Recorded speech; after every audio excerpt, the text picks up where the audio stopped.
8월 19일 수요일 하나님께서 저희에게 주시는 말씀은 로마서 11장 25절부터 36절까지의 말씀입니다. 하나님의 말씀을 읽도록 하겠습니다. 형제들아, 너희가 스스로 지혜 있다 하면서 이 신비를 너희가 모르기를 내가 원하지 아니하노니, 이 신비는 이방인의 충만한 수가 들어오기까지 이스라엘에 더러는 우둔하게 된 것이라. 그리하여 온 이스라엘이 구원을 받으리라. 기록된 바 구원자가 시온에서 오사 야곱에게서 경건하지 않은 것을 돌이키시겠고, 내가 그들의 죄를 없이 할 때에 그들에게 이루어질 내 언약이 이것이라 함과 같으니라.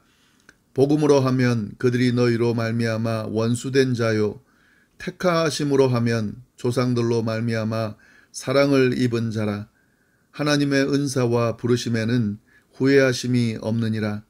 너희가 전에는 하나님께 순종하지 아니하더니 이스라엘이 순종하지 아니하므로 이제 긍휼을 입었는지라. 이와 같이 이 사람들이 순종하지 아니하니 이는 너희에게 베푸시는 긍휼로 이제 그들로 긍휼을 얻게 하려 하심이라. 하나님이 모든 사람을 순종하지 아니하는 가운데 가두어 두심은 모든 사람에게 긍휼을 베풀려 하심이로다. 깊도다. 하나님의 지혜와 지식의 풍성함이요, 그의 판단은 헤아리지 못할 것이며 그의 길은 찾지 못할 것이로다. 누가 주의 마음을 알았느냐? 누가 그의 모사가 되었느냐? 누가 주께 먼저 드려서 갚으심을 받겠느냐? 이는 만물이 주에게서 나오고 주로 말미암고 주에게로 돌아감이라. 그에게 영광이 세세에 있을지어다. 아멘. 앞에서 여러 번 이야기했지만 로마서 9장부터 11장까지의 전체 주제는 이스라엘에 대한 하나님의 구원 계획에 대한 내용입니다. 오늘 본문은 그 마지막 부분에 위치해 있는데요, 그 내용의 결론 부분에 해당된다고 볼 수 있습니다. 지금까지의 내용을 좀 정리를 해보면은, 구약시대는 하나님께서 이스라엘 민족을 택하시고 그들의 역사를 통해서 구원의 뜻을 계시해 주셨습니다. 유대인들은 자신들이 하나님의 백성이라는 선민의식 속에서 살아왔는데요, 그들이 영적인 우월감을 가지고 있다는 사실을 인지하면서 다른 이방 민족들을 멸시를 했습니다. 그러나 이스라엘은 하나님께서 주신 진정한 뜻, 예수 그리스도를 통해 구원에 이른다라고 하는 그 복음을 거부하고 대적하는 모습을 보였습니다. 그래서 그 복음은 이스라엘 민족이 아닌 이방 민족들에게로 전파되었습니다. 그러나 하나님께서는 이스라엘을 버린 것은 아닙니다.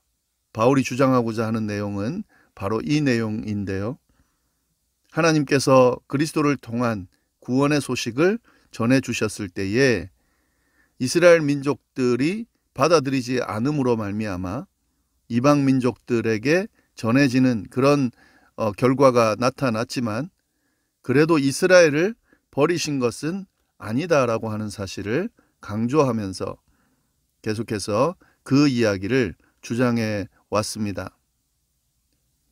오늘 그 부분에 대한 결론적인 내용인데요, 25절 보시면 이렇게 되어 있습니다.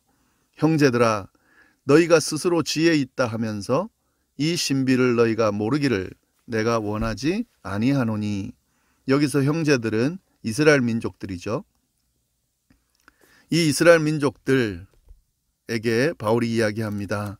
스스로 지혜 있다 하면서, 스스로 잘난 척하면서, 스스로 하나님의 백성이라고 하면서 이 신비를 너희가 모르기를 내가 원치 않는다. 이 신비, 이 비밀을 좀 알기를 바란다. 그 비밀이 뭐냐면 이어서 나옵니다. 이 신비는 이방인의 충만한 수가 들어오기까지 이스라엘의 더러는 우둔하게 된 것이다 하는 거죠. 이스라엘 민족이 복음을 받아들이지 않음으로 말미암아 이방 민족들이 그 복음을 믿게 되었다는 사실, 그리고 아직까지 하나님께서 이스라엘을 버리지 않았다는 사실, 그래서 이방 민족들의 구원의 숫자가 어느 정도 채워지게 되면은 이스라엘이 구원받게 될 것이라고 하는 그 사실을, 그 신비를 알기를 원한다고 바울은 이야기하고 있습니다. 26절 보시면은 그리하여 온 이스라엘이 구원을 받으리라. 온 이스라엘이 결국은 구원을 받게 될 것이라고 하는 이 신비를 꼭 이스라엘 백성들이 알기를 바울은 간절히 원하고 있습니다. 구약의 말씀을 인용하면서 그 이야기를, 그 주장을 계속하고 있는데요. 기록된 바 구원자가 시온에서 오사 야곱에게서 경건하지 않은 것을 돌이키시겠고 내가 그들의 죄를 없이 할 때에 그들에게 이루어질 내 언약이 이것이라 함과 같으니라. 이것이 하나님께서 주신 약속이다 라고 하는 거죠.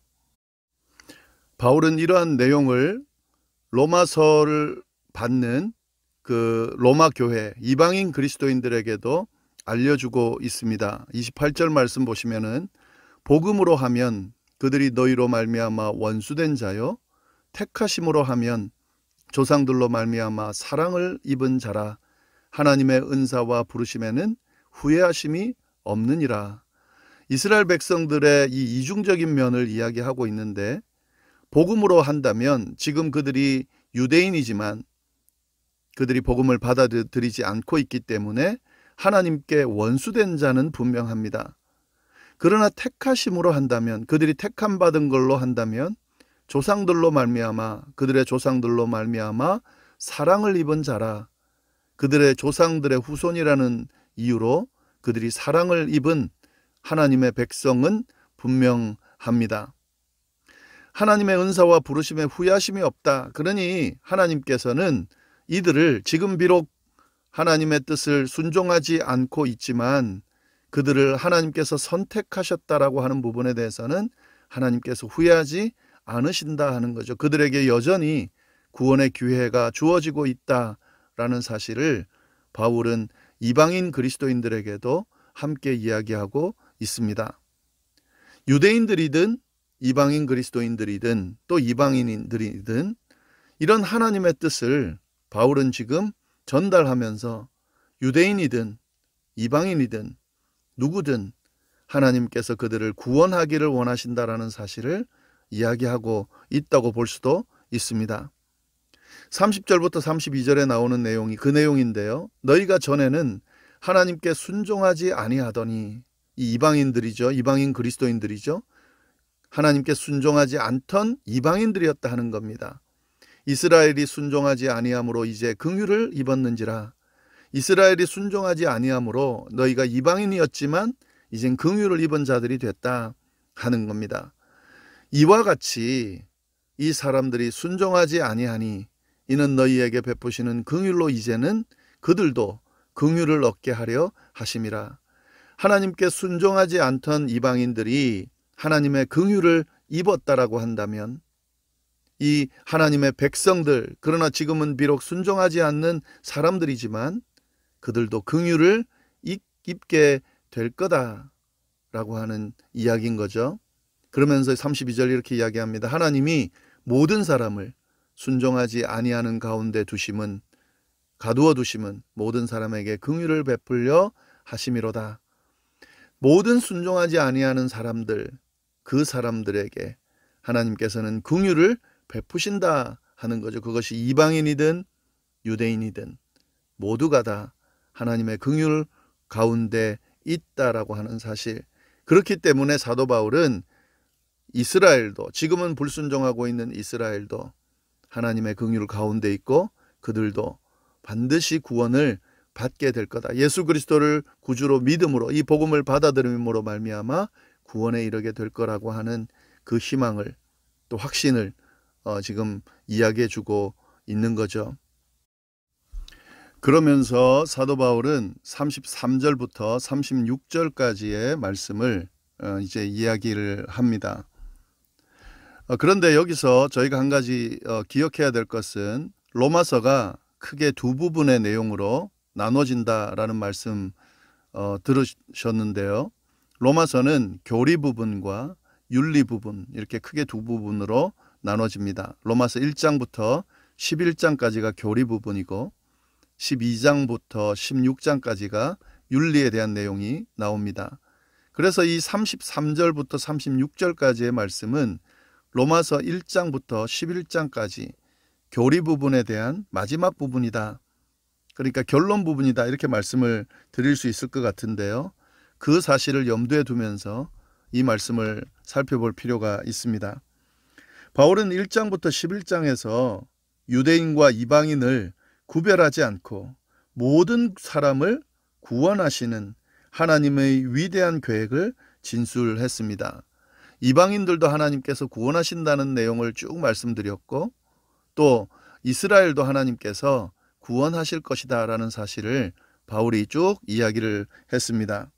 그래서 하나님께서는 유대인이든 이방인이든 그 어떤 누구든 구별하지 않고 예수 그리스도를 통한 하나님의 뜻을 받아들이는 사람들은 구원을 받을 거라고 하는 내용을 쭉 이야기를 했는데요. 결론적으로 바울이 뭐라고 이야기를 하냐면요. 33절 말씀 보시면 깊도다 하나님의 지혜와 지식의 풍성함이요 그의 판단은 헤아리지 못할 것이며 그의 길은 찾지 못할 것이로다. 하나님의 풍성한 지혜와 지식이 너무 심오해서 사람의 생각으로는 온전히 이해할 수 없다고 사도 바울은 고백하고 있습니다. 누가 주의 마음을 알았느냐? 누가 그의 모사가 되었느냐? 누가 주께 먼저 드려서 갚으심을 받겠느냐? 피조물인 사람은 주님의 마음을 헤아릴 수도 하나님의 그 구원 계획을 완전히 이해할 수도 없다 하는 것입니다. 그리고 마지막으로 36절 이는 만물이 주에게서 나오고 주로 말미암고 주에게로 돌아감이라 그에게 영광이 세세에 있을지어다. 하나님의 절대 주권에 대한 이야기를 하고 있습니다. 모든 만물이 주에게서 나오고 주로 말미암고 주에게로 돌아감이라. 세상의 모든 만물과 현상은 주님의 판단과 결정에 달려 있다는 사실, 하나님의 주권적인 역사로 구원의 은혜가 베풀어졌다는 그 사실을 바울은 확실히 이야기하면서요. 이 구원의 은혜를 입은 성도들은 하나님의 그 은혜에 감사하면서 하나님께 영광과 찬양을 올려드리는 삶을 살아야 함을 이야기해주고 있습니다. 이것이 바로 사도 바울이 로마에 있는 이방인 그리스도인들과 그리고 유대인들 또 아직 믿지 않는 유대인들에게 들려주는 하나님의 말씀입니다. 이것이 바로 저희에게 동일하게 들려주시는 하나님의 말씀입니다. 이제 12장부터는 구원받은 그리스도인들이 어떤 삶을 살아야 되는가에 대한 내용들이 나옵니다. 구체적으로 앞에 나온 이 교리적인 부분들, 그리스도인으로서의 이 모습들을 어떻게 구체적으로 적용해 나갈 것인가 하는 내용들이 쭉 나올 텐데 그 말씀도 우리 같이 함께 살펴나가도록 하겠습니다. 함께 기도하겠습니다. 하나님 아버지 감사합니다. 귀한 말씀 주셔서 감사하고 또 이 말씀을 통하여 하나님의 음성을 들을 수 있도록 인도하시니 감사를 드립니다. 유대인이든 이방인이든 모든 인류를 사랑하시고 그들에게 긍휼을 베푸시며 그들 모두를 구원에 이르기를 간절히 원하시는 그 하나님의 뜻, 계획에 대해서 저희가 다시 주목하게 하시니 감사하고 특별히 예수 그리스도를 통해 이루어진 그 구원의 소식, 복음을 저희가 알고 믿고 받아들이게 해주셔서 감사를 드립니다. 구원받은 사람답게 그렇게 살아갈 수 있도록 인도하여 주시며 특별히 하나님 아무 공로 없이 아무런 행동 없이 주님 그저 은혜로 받은 그 구원에 대해서 감격하고 늘 감사하는 마음으로 살아가는 저희가 될 수 있도록 인도하여 주옵소서. 오늘 하루 살아갈 때에 구원받은 감격에 사로잡혀서 그 은혜 안에서 오늘 하루도 잘 보낼 수 있도록 주여 인도하여 주옵소서. 감사드리며 이 모든 말씀을 살아계신 예수님의 이름으로 기도드립니다. 아멘.